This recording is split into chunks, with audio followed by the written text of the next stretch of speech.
scary true countryside horror story. Rebecca Walsh had never believed in her grandmother's warnings about the old countryside road that wound through the hills between Manchester and the tiny village of Thornwood. Never drive that road after dark, her grandmother had said repeatedly before she passed. Not alone. Never alone.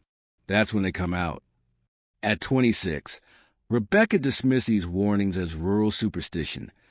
Folklore passed down through generations of farmers and villagers who'd never left the area. She was a journalist for a Manchester newspaper, educated and rational, and she'd driven that road dozens of times without incident, but she'd never driven it at night. Not until November 17th, when a flat tire and poor planning forced her to leave Thornwood at 9:47 p.m. on a moonless night, with storm clouds gathering overhead. The road was narrow, barely wide enough for 2 cars to pass, winding through dense woodland and open fields with no streetlights and no houses for miles.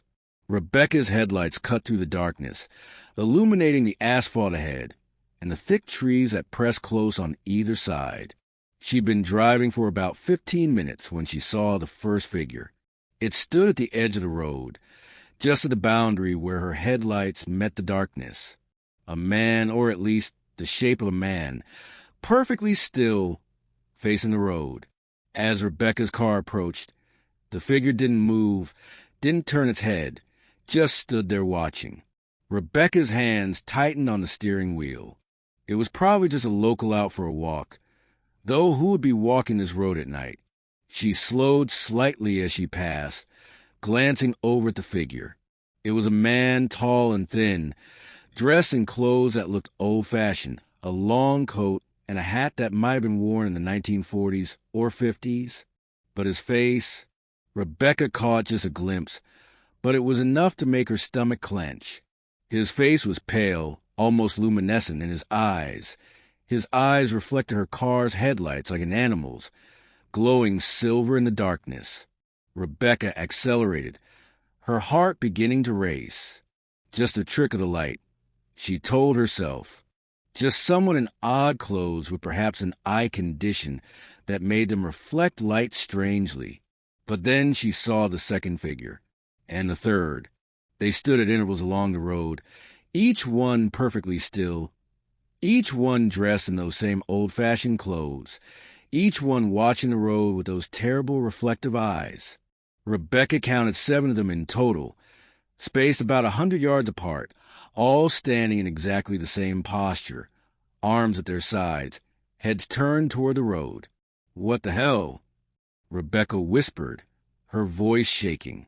She fumbled for her phone, thinking she should call someone, police, a friend, anyone, but there was no signal out here. She was alone on this road with these, whatever they were.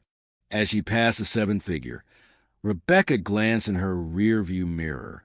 All 7 of them had turned to face her direction now, and they were moving, not walking, not running, but gliding across the road, converging toward the center, forming a line that blocked the way she'd come.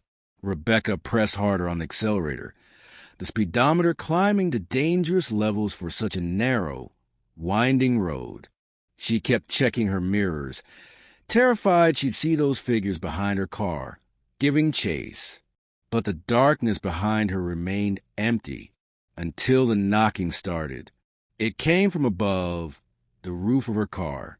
3 slow, deliberate knocks, as if someone was crouched on top of the vehicle, knocking to get her attention. Knock! Knock! Knock! Rebecca's scream caught in her throat. She swerved slightly, hoping to throw off whatever was on her car, but the knocking continued, moving from the roof to the windows. First the driver's side window right next to her head, then the passenger side, then the back windows, always that same pattern. 3 slow knocks. She was going 60 miles an hour now on a road meant for 40, taking curves too fast, her tires squealing in protest. But she could see something ahead. Lights. A house, or maybe a pub, somewhere she could stop, somewhere with people. The lights grew closer, and Rebecca saw it was indeed a pub. The Green Man, a small countryside establishment she'd noticed during daytime drives. The parking lot had several cars, and warm light spilled from the windows. Safety. Rebecca pulled into the lot, slamming on the brakes, so hard she nearly hit another parked car. She threw open her door and stumbled out, looking at the roof of her car, expecting to see someone there. Nothing. The roof was empty, untouched. But when Rebecca looked at her car's windows, she nearly collapsed. On every window, driver's side, passengers, both rear windows, there were handprints, not from the inside, but pressed against the glass from outside. And they weren't normal handprints. The fingers were too long, the proportions wrong, and they were covered in what looked like mud or ash. Rebecca ran into the pub, bursting through the door with wild eyes and shaking hands. The conversations stopped as everyone turned to look at her. "Please," Rebecca gasped. "There's something on the road. People, figures, standing there, and they were on my car." An elderly man at the bar set down his pint and studied Rebecca's face carefully. "You took the Thornwood Road. After dark." It wasn't a question. "Yes, but—" "And you saw them. The Watchers, we call them. Been there as long as anyone can remember. Some say they're spirits of travelers who died on that road. Others say there's something older. But everyone who's seen them says the same thing. They watch, they follow, and they knock."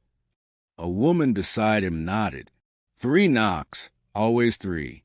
That's how you know they've marked you." "Marked me?" Rebecca's voice rose with panic. "Marked me for what?" The old man exchanged glances with the other patrons. "Depends. Most people, nothing happens after the first encounter. They see the Watchers, get scared, make it to safety.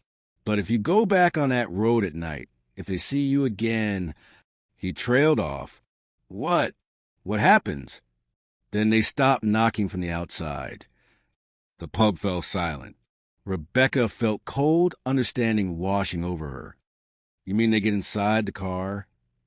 "My cousin drove that road at night twice in 1 week. A younger man spoke up from a corner table. Second time, he made it about halfway before he crashed into a tree. When they found him the next morning, his car was locked from the inside, windows rolled up, but the interior was covered in those handprints. And my cousin—" The man's voice broke.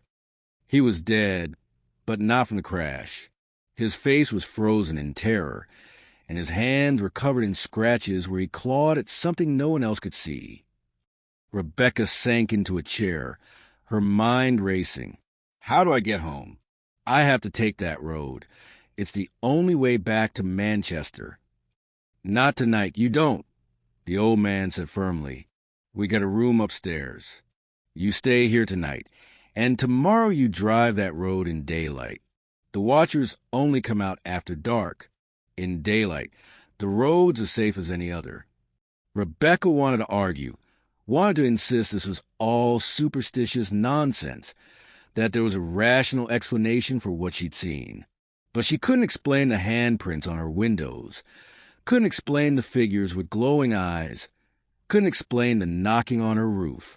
She spent the night in the pub's small guest room, lying awake, listening to every sound.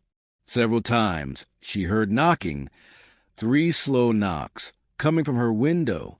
But when she looked, there was nothing there except her own terrified reflection. At dawn, Rebecca went downstairs to find the old man already at the bar, nursing coffee. "Best be off now," he said. "Daylight's the safest time.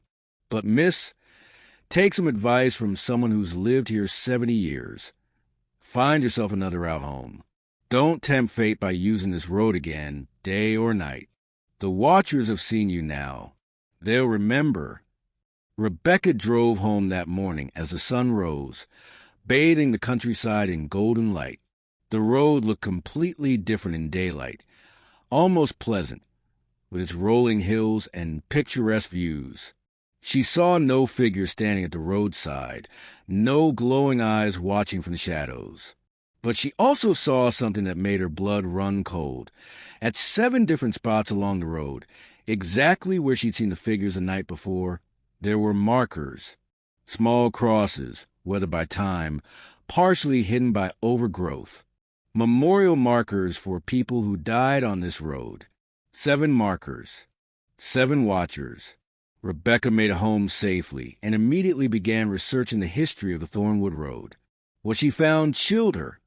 Over the past century, there have been dozens of fatal accidents on that road, all occurring after dark, all involving single drivers, all with the same disturbing detail. The victim's car showed evidence of handprints on the windows that couldn't be explained, and the victims themselves showed signs of extreme terror before death. The most recent death had been 3 months before Rebecca's encounter. A traveling salesman had crashed his car into a ditch. When they found him, his car's interior was covered in those strange handprints, and he'd scratched the words "they're inside" into the dashboard with his keys before dying of what the coroner ruled as cardiac arrest brought on by extreme psychological stress. Rebecca never drove that road again. She took a longer route home from assignments in that area, even though it added 45 minutes to her drive.